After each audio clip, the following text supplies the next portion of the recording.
Hello, my loves. I wanted to talk about some concerts I've been to recently. Well, I say recently, but one was actually a month ago, but whatever. I went to see Fall Out Boy back in August. It was actually the night after I saw Beyonce, so that was a great week for me. Can I just say, so many artists have been touring, and I feel like in the area that I live, all the shows near me have literally been so close together. Like, back in May, there were like three concerts in a row that I went to. It was Janet Jackson, Taylor Swift, and Blink 182, all one after the other. So, like, I'm gonna need everyone to start spreading it out a little bit. Like, this is getting a bit too much.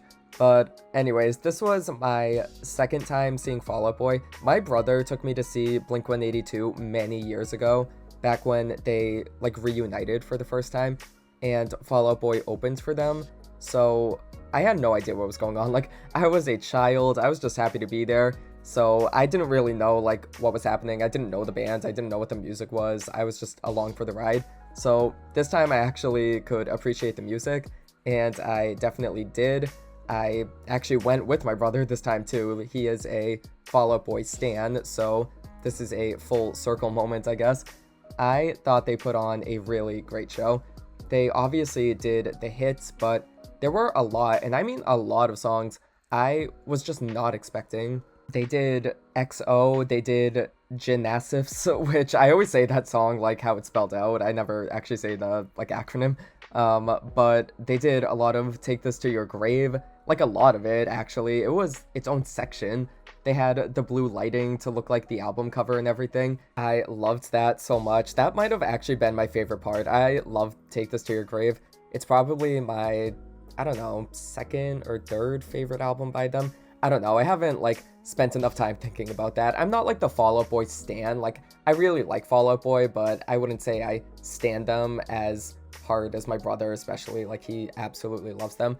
But still, I love Take This to Your Grave, and I was just happy they did a whole section of that. Like they did Calm Before the Storm, which I was not expecting. It was just really awesome.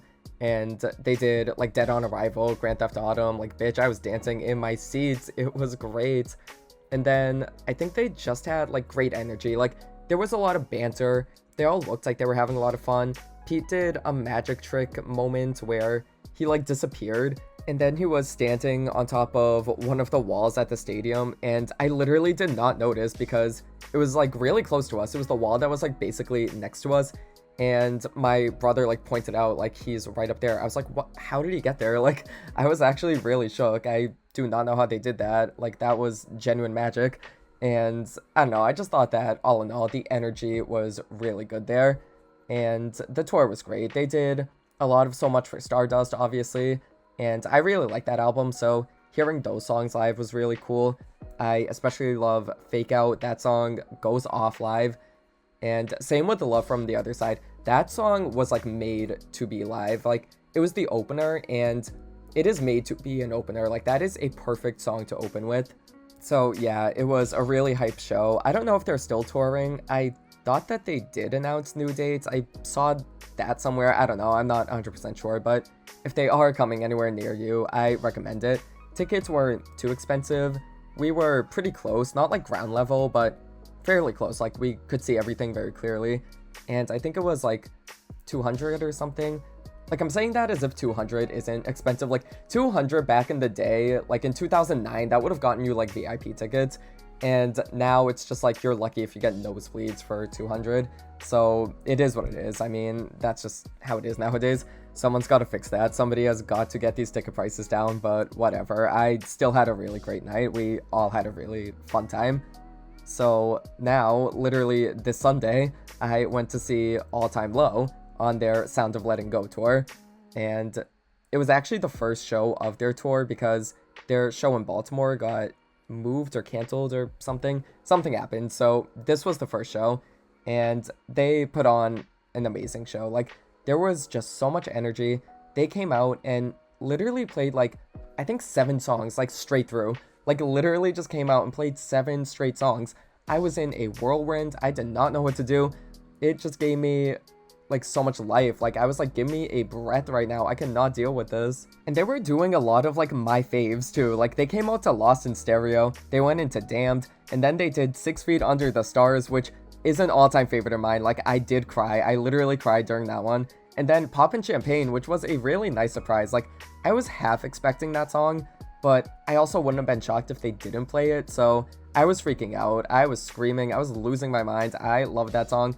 When they play songs, like specifically from their first 4 albums, it just unlocks something in me. And I just get more reckless. Like, I love all their albums, but the early days just like hit me a little bit more. And my favorite song by them is Weightless, and of course they did that. And like, my poor friend, he had to see me lose my shit to that song. Like, he has seen me lose my shit to that song many times. So seeing it live, I was just like, give me a few feet, like take a few steps back. You cannot be near me right now. I thought the set list was really good. Again, a lot of songs I just wasn't expecting. Like, they did Dark Side of Your Room and like Favorite Place, which was really cool. They did Heroes. Like, that is another one of my faves. I was so happy. And then they interpolated Stella into Modern Love, I think. Yeah, it was Modern Love. They did a little Stella interpolation for a second, and I freaked out. Like, if they play anything from Nothing Personal, it is just a guarantee that I will be losing it, and that is just how it is. Like, I love Stella so much. I was so happy to hear that. But they sounded great. Again, a lot of great banter. They're so, like, fun. Like, they're funny. They just have great chemistry with each other. They're great entertainers, and they're so natural on stage. And that is a good thing, because there were like some technical difficulties happening at one point. So, okay, a little background. They had like a QR code set up where you scan it and then you get to vote for a song to play. And they give you 4 options and you pick one. And I love that. I think that's a really cute idea. Like, I love audience participation aspects like that.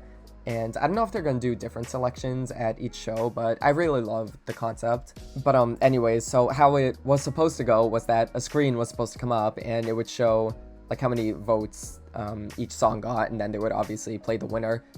But the screen just was not coming up, so they couldn't see what song that they were playing, and it was like a good 5 minutes or so. Like, I don't know. It was kind of awkward, but they did play it off. Like, they were funny about it. Alex played rock, paper, scissors with someone in the audience. That was really cute. And then the screen did come on, and the fan voted song was Backseat Serenade, a banger. I voted for that one because that's one of my friend's faves. So, like the good person that I am, I chose it over the one that I wanted, which was The Irony of Choking on a Lifesaver. I wanted to vote for that one just because I was shocked that it was even an option. But now that I'm thinking about it, Backseat Serenade is a better live song. Like, that one just went off so much, so that definitely was the better option. So that was great, but unfortunately, after that, somebody actually had a seizure in the audience. I think it was a seizure.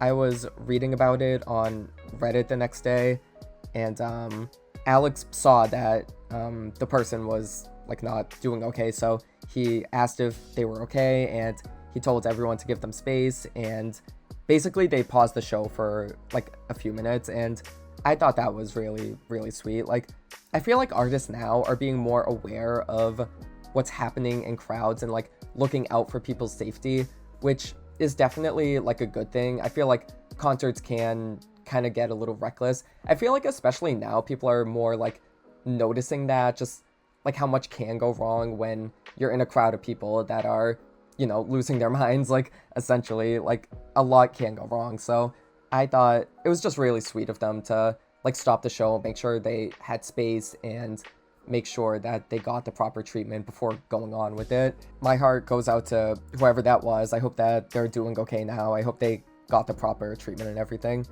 But after that, they did come back out, and then they went like back into the songs and everything. It was pretty close to the end of the show, so there wasn't like that much left.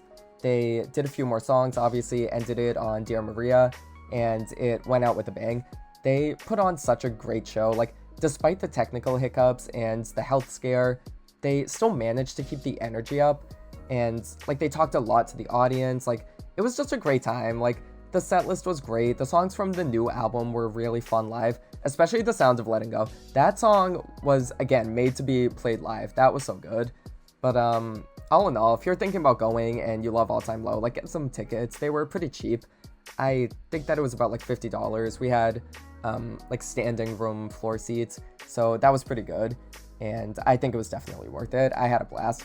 I could have used more Dirty Work though. I'm just saying, like, they only played the one song, they only played Heroes, and that was appreciated, but where was Do You Want Me Dead? Where was Forget About It? Where was Time Bomb? I do not know, but I don't know, maybe they'll have that as like a surprise song at one point. But that was my experiences at Fall Out Boy and All Time Low. I am so sorry that it took me this long to talk about Fall Out Boy. I meant to talk about it that week. Like, this was the beginning of August, y'all. Like, this was a while ago, but I just didn't find the time. And then every week since then, I also just didn't find the time. So I figured I would just roll it into this video and do a twosome. But if you guys went to either shows, let me know how you liked them, and I will see you next time.